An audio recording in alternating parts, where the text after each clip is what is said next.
Are you experiencing high turnover during your graduate training program? Well, you may be surprised at one of the reasons why that's happening.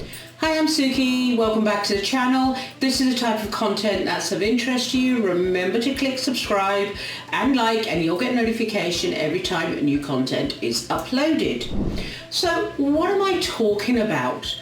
Well, before I go explain further, I just want to back up and clarify, what do I mean graduate programs?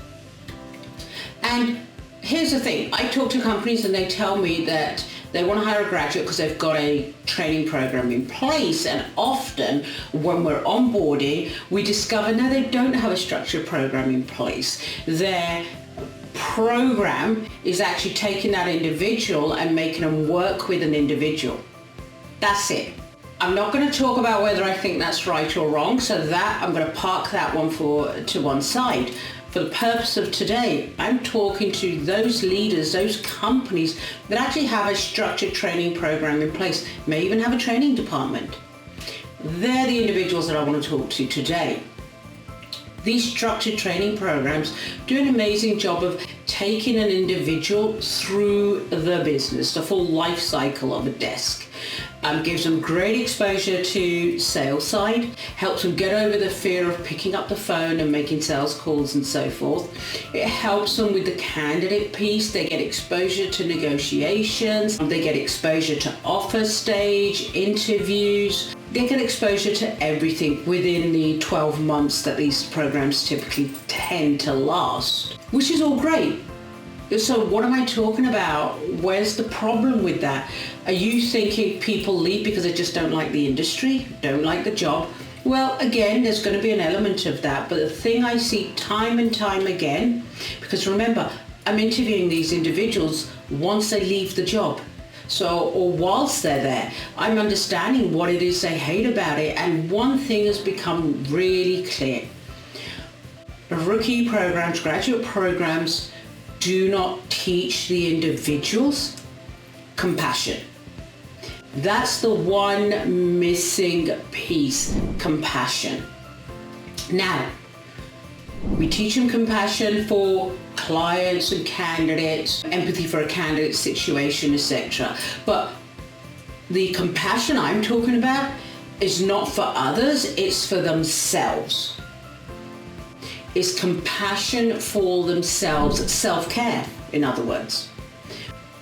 I don't see that as part of anyone's program. Why is that? We're in the people business. Why is that missing? Now, you could argue, and I've certainly had people make the argument to me, but we teach them the candidate piece. So, and you've got to be really resilient, and you just got to be a soldier and keep marching forward and so forth. Okay, but why are you still experiencing turnover? If you're one of those people, well, why are you still experiencing turnover then? And the other thing I hear is, well, it's in a selection process. We're not selecting the right people. So they tighten up on the selection process, yet they still have the same results. Why is that? I come back to, and I argue, and I encourage you to start thinking about the self-care aspect, the compassion for themselves. Because here's the thing, they've not had jobs before, for the most part. They're young, they don't know what they don't know. And as an industry, we all know there are extreme highs and lows. And unless we give them the coping skills, the tools they need to be able to ride those lows to get back to those highs, that's where we lose them. As an industry, that is where I see we lose them. So giving them some of those self-care tools, showing them how to have compassion for themselves. And what that also means is you have to show that individual compassion as well. That's a different conversation, different video. But as a leader, I think it's your duty of care to ensure that any rookie coming into your business, onto these programs, part of their learning is how to have self-care. Because a lot of individuals end up leaving and it costs your business so much more money.